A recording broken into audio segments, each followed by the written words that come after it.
نوائے ضیاء کے ساتھ پروفیسر ضیاء۔ ہر انسانی سرگرمی اپنے دو پہلو رکھتی ہے، one is called right and other is called the duty. اور بہترین جو کوئی سرگرمی ہوتی ہے اس کو پرکھنے کا پیمانہ بھی یہی ہے کہ وہ رائٹس اینڈ ڈیوٹی کے جو معنی و مفہوم ہے اس کے لحاظ سے اس کو کوئی ایگزیمپلری جو ہے وہ حیثیت جو ہے وہ حاصل ہوتی ہوئی نظر آئے۔ یہی وجہ ہے کہ آج کے دور کے اندر جو فلاحی ریاست کا جو تصور ہے اس کے اندر جو نظم و نسق ریاستیں تشکیل دیتی ہیں، جو ضابطے تشکیل بناتی ہیں، اس کا ایک بنیادی جو ضابطہ ہوتا ہے وہ رائٹس اینڈ ڈیوٹیز کا ہوتا ہے کہ یہاں پر ہر انسانی ترقی و خوشحالی کی سرگرمی کی اجازت دی جاتی ہے رائٹ کے طور پر، اور اس سرگرمی کے مثبت زاویے کو قائم رکھنے کے لیے ان کے ساتھ ایک ڈیوٹی کا جو کانسیپٹ ہے وہ دیا جاتا ہے۔ تو کوئی فرد، کوئی گروہ یا کوئی ادارہ یا کوئی سرگرمی ایسی نہیں ہے جس کو پرکھنے کے لیے آپ جو ہے وہ دونوں اینگل جو ہے اس کو نہ اختیار کرنا پڑے، یعنی کہ رائٹس کا اور ڈیوٹیز کا۔ لیکن یہاں پر آج ہم جس موضوع کے اوپر رائٹس اینڈ ڈیوٹی کے جس کانسیپٹ کو سمجھنے کی کوشش کرنے جا رہے ہیں وہ ہے پولیٹیشین کا، کیونکہ جو لوگوں کے حقوق کا تصور ہے، ان کے فرائض کی جو ادائیگی کا تصور ہے، اس کا تمام ترین احساس جو ہے وہ سیاست دانوں کی سوچ اور فکر کے اوپر منحصر ہوتا ہے۔ اس طرح لوگوں کے حقوق کے اوپر یا قدغنے یا ان کے حقوق سے ان کی محرومی کا تصور ایک فرد کو کسی دوسرے فرد کے اقدامات سے وہ نتیجہ نہیں ملتا کہ جب کوئی حکومتی گروہ یا ادارہ جو ہے وہ لوگوں کو ان کے حقوق سے محروم کرنے کا کوئی پہلو جو ہے وہ اختیار کر لیتا ہے۔ تو اس طرح بنیادی طور پر جو سوال ایک پولیٹیکل سائنٹسٹ کے طور پر میرے ذہن میں آتا ہے وہ یہ ہے کہ ہمارے ملک کے اندر جو رائٹس اینڈ ڈیوٹیز کا تصور ہے وہ اس گروہ کے ساتھ کیسے منسلک ہے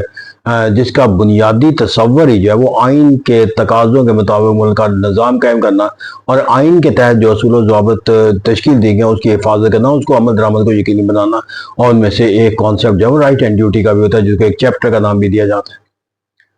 یہاں پر میں اگر ایک پولیٹیکل سائنس کے طالب علم کے طور پر دیکھوں تو میرے نزدیک ایک سیاستدان کا جو ایک بنیادی حق ہے کہ سیاستدان ہمیں پہلے یہ سمجھ لینا چاہیے کہ وہ ہوتا کون ہے، وہ اس کا جو ہے وہ ایک جو پورٹ فولیو کے لحاظ سے وہ کیا ہوتا ہے۔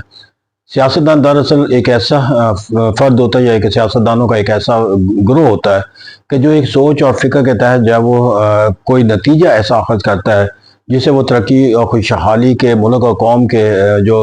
وسیع مقاصد ہوتے ہیں اس لیے اس کا ذریعہ سمجھتا ہے، اور پھر وہ اس کو نافذ کرنے کے لیے اپنے لوگوں کے ساتھ جو ہے وہ منسلک ہوتا ہے تاکہ لوگ اس پر اعتماد کریں اور جو وہ منصوبہ جو خاکہ ملک اور قوم کی ترقی اور خوشحالی کے لیے جو ہے وہ رکھتا ہے وہ اس کو نافذ کر سکیں۔ غرض ہے کہ جو ایک سیاست سے وابستہ جو افراد ہیں یا گروہ ہے اس کا بنیادی تصور جو ہے وہ اپنی سوچ اور فکر کے جو زاویے ہیں ان زاویوں کو عمل درآمد کرنا نہیں ہوتا، بلکہ اپنی سوچ اور فکر کے زاویوں کو قومی مفادات کے تصور کو استعمال کرتے ہوئے جو ہے وہ بروئے کار لانا اور عملی طور پر جو ہے وہ ایک لاہم ایسا دینا ہے کہ جو قوم کے مستقبل کو بہتر بنانے کا سبب ہے۔ اب یہاں پر جا کر میں اگر دیکھوں کہ اس جو وہ سیاسی شعور رکھتا ہے جس سے وہ لوگوں کے ساتھ وہ پالیسی رکھتا ہے اس کو لوگوں تک پہنچانا چاہتا ہے اور اس سے وہ لوگوں سے رائے لینا، اب اس کے اندر عمل کیا ہے کہ وہ ایک سیاسی جماعت تشکیل دے، سیاسی جماعت کا ایک کارکن بنے، اس کے پاس حق کیا ہے کہ وہ جلسہ کرے، اس کے پاس حق کیا ہے کہ وہ جلوس اختیار کرے، اس کے پاس حق کیا ہے کہ وہ اپنا مینیفیسٹو جو ہے وہ دوسروں تک پہنچائے، اسے حق ہے کہ وہ اپنے مینیفیسٹو کے حق میں جو ہے وہ دلائل دے سکے، اسے حق ہے کہ وہ اپنے مینیفیسٹو کی تشہیر کر سکے، اور اسے حق ہے کہ وہ اس مینیفیسٹو کے اندر جو ہے وہ لوگوں کو قائل کر کے اپنے لیے حکومت حاصل کرنے کا جو ہے وہ ایک طریقہ جو ہے وہ جو آئین کے تحت درج ہے اس کے مطابق جو ہے وہ سرگرم میں ہو سکے۔ اب یہاں پر جا کر میں پاکستان کے اندر پورے سیاسی نظام کے اندر جا کر دیکھوں تو المیہ کے طور پر یہ سمجھ آتا ہے کہ پاکستان کے اندر جو سیاسی گروہ ہے یا سیاست دانوں کے جو تنظیم ہے اس کے اندر سب سے زیادہ کوئی احساس محرومی ان ٹرمز آف دا رائٹس پایا جاتا ہے تو وہ پولیٹیکل فورسز ہیں جن کے اندر جو ہے وہ لائبلٹی ان کے اندر جن کا بنیادی کام لوگوں کے حقوق کا تحفظ کرنا ہے، وہ از خود اپنے آپ کو جو ہے وہ اپنے آپ کو حقوق کے کسی معنی اور مفہوم کے اوپر پورا ہوتے نظر نہیں آتے، یا وہ ہر طرح کے اپنے حقوق سے جو ہے محروم ہوتے ہوئے نظر آتے ہیں۔ مثال کے طور پر اگر میں کہوں کہ اپنی وہ سوچ اور فکر کو تشکیل دے سکتے ہیں، امپاسبل، وہ اپنی سوچ اور فکر لوگوں تک پہنچا سکتے ہیں جلسے کر کے، جلوس کر کے، تحریر و تقریر کے ذریعے، نقل و حمل کے ذریعے، that is also impossible thing. وہ ایک سیاسی جماعت کو تشکیل دے سکتے ہیں, دیٹ از اگین امپاسبل. کیوں کہا جاتا ہے کہ یہ تمام جو سرگرمی ہے یہ جو ہے وہ ریاست کے مفادات سے ہم ہونی چاہیے, اور جو سیاسی سرگرمی ہے یہ پاکستان کے اندر تشکیل دی نہیں جاتی, تشکیل کروائی جاتی ہیں, اور اس کا دائرہ کار اور اس کا حجم ویسا ہی ہونا چاہیے جیسا کہ تشکیل دینے والے چاہتے ہیں. تو اسے کہتے ہیں یہاں پر جو سیاسی جماعتیں وہ کہا جاتا ہے کہ یہ گملوں میں جو سیاستدان ہیں وہ پیدا ہوتے ہیں, اور ہم جانتے ہیں کہ گملوں سے کیا مراد ہے. کہا جاتا ہے کہ یہ سیاسی جماعتیں کہاں پیدا ہوئیں یہ ہم سب کو معلوم ہے. تو جب سیاسی جماعتیں بنانے والے جو سوچ اور فکر اس کا محرک نہیں ہے, سیاسی افراد جو ہیں وہ سیاسی جماعتوں کو تشکیل دینے والے نہیں ہیں, سیاسی سرگرمیاں کرنے کے لحاظ سے وہ اپنی جو ہے وہ آزاد اور خود مختاری کا جو معنی مفہوم ہے اس کو حاصل نہیں کر سکتے. وہ اپنے منشور کو تشکیل اپنی سوچ اور فکر کے تحت نہیں دے سکتے. وہ اپنے منشور دوسروں کو پہنچانے کے جو لاہ عمل ہے, جو راستے جو ذرائع ہیں اس کو اختیار نہیں کر سکتے, بلکہ ریاست کے اندر جو ایک بنیادی تصور دے دیا گیا ہے کہ ہر وہ سرگرمی جو حکومت کے خلاف ہے وہ دراصل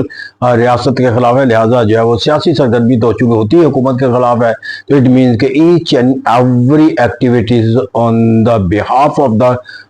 politics will be considered in Pakistan and the act against the state. تو جب یہ سوچ اور فکر ہو تو how is it possible کہ میں یہ کہہ دوں کہ پاکستان کے اندر جو سیاسی طبقہ ہے وہ کو بیچاروں کو جو ہے وہ اپنے حقوق کا کوئی معنی مفہوم ہے. پھر یہاں پر جا کر جو اس کا دوسرا اسپیکٹ آ جاتا ہے ان کی ڈیوٹیز کا, جو کہ جب وہ سیاسی عہدوں پر فائز ہو جاتے ہیں تو سیاسی عہدوں پر فائز ہونے والا ہر فرد جو ہوتا ہے وہ اس عہد کا تابع ہوتا ہے اور اس طاقت کے تابع ہوتا ہے جو جس سے وہ حاصل کرتا ہے. یعنی کہ اس کے طاقت کا ماخذ عوام ہوتا ہے, اور پھر وہ اس طاقت کے ماخذ کو جو ہے وہ استعمال کرتا ہے لوگوں کے سوچ اور فکر کے تحت یا اپنی منشور کو نافذ جس کے اس نے ووٹ حاصل کیا ہوتا ہے. اب یہاں پر یہ ہے کہ پاکستان کے اندر جو ڈیوٹی ادا کرنے والے جو افراد ہیں, اب سوال اس پہ آ جاتا ہے کہ وہ کیا ڈیوٹی دینے کا جو فرض ہے وہ ادا کرنے کا ان کو حق سونپا گیا ہے یا نہیں. تو سب سے بڑا ڈیوٹی کے اندر کانسیپٹ یہ آ جاتا ہے کہ وہ جو فرد ڈیوٹی دینے والا فرد ہے وہ ڈیوٹی دینے کا حق ہی نہیں رکھتا. تو جب آپ کو کسی فرد کو اس کی ڈیوٹی کے حق کے تصور کے ساتھ ہی اسے قائم نہ کریں تو پھر اس کے جو فرائض کی ادائیگی ہے اس کا تجزیہ کرنا کیسے ممکن ہے. تو پاکستان کے اندر المیہ یہ ہے کہ یہاں پر جو سیاسی گروہ ہے وہ صرف حقوق کے لحاظ سے اپنے آپ کو محرومی کا تصور نہیں رکھتے, بلکہ وہ اپنے ڈیوٹی کے کانسیپٹ سے بھی محروم ہوتے ہیں, کیونکہ کہا جاتا ہے کہ وہ اس عمل کے ذریعے جو ہے وہ کامیاب نہیں, جس عمل کے نتیجے کے اندر کوئی قوت جو ہے وہ سیاسی اقتدار پہ مسئلہ اٹھائے. یعنی کہ نہ انتخابی عمل کے نتائج شفاف تھے, نہ نتائج کے بعد ہونے والی جو حکومت ہے وہ عوام کے سوچ اور فکر نہیں, بلکہ جو ہے وہ ایک طے شدہ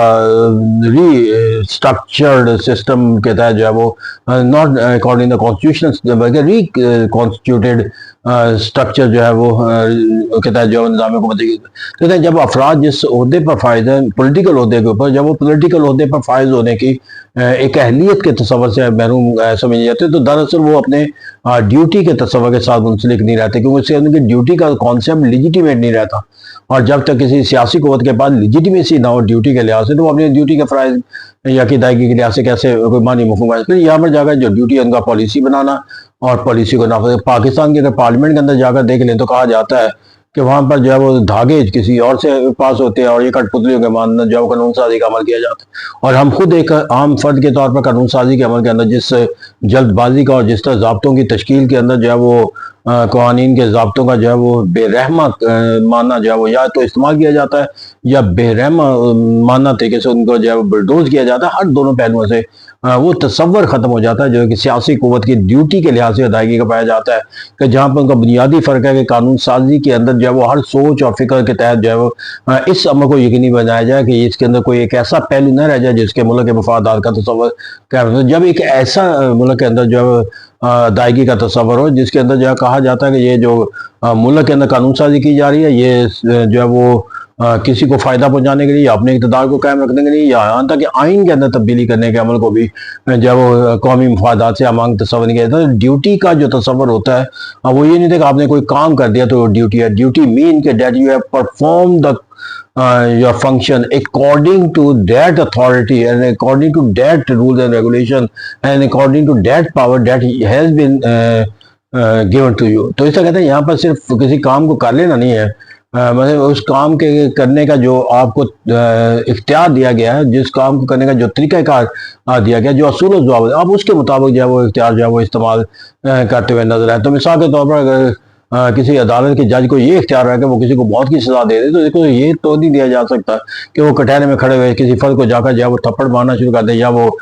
خود جو ہے وہ عدالت میں کھڑا ہو جائے کہ میں نے پھانسی پر بھی اس کو لٹکانا ہے۔ تو کہتے ہیں جب وہ قانون کے مطابق جو کام، اب یہاں پر جو عدل انصاف کا نظام کا قائم ہے، جب وہ قانون سازی کا عمل کر رہے ہیں، اس کے اندر کہا جاتا ہے کہ دھاگے کہیں اور سے کہتے جاتے ہیں، بحث و تمیز کا جو تصور ہے اس سے اٹ مین کہ جو ڈیوٹی ہے وہ اسے اپنے آپ کو جو ہے وہ ایک جو معیار ہے ڈیوٹی کا اس سے پورا ہوتا ہے، اور یہی پالیسی میکنگ کے بعد پالیسی انفورسنگ کا لحاظ آ جاتا ہے، جب کیبنٹ کا تصور ہے، مشاورت کا تصور ہے، ایجنڈے پر بحث کرنے کا تصور ہے، اور جب آپ کو ایسے ہی احکامات تصور کر لیے جائے کہ جہاں پر جو ہے وہ عدالت کو مداخلت کر کے کہا جائے کہ آپ کے یہ تمام اقدامات جو ہے وہ لیجیٹیمیٹ ہے کیونکہ اس کی کیبنٹ کی اپروول نہیں تھی، پھر بھی آپ نے اس کو جو ہے نافذ کر دیا۔ تو جب وہاں پر یہ تصور کیا جاتا ہو کہ جی وہاں پر ہمیں تو کاغذ دکھایا نہیں گیا تھا، ہم نے تو بغیر کھولے سائن کر دیے تھے، تو وہاں پر جو ہے وہ ڈیوٹی کا جو کانسیپٹ ہے وہ کہاں پہ رہ جاتا ہے۔ تو لیجیٹیمیٹ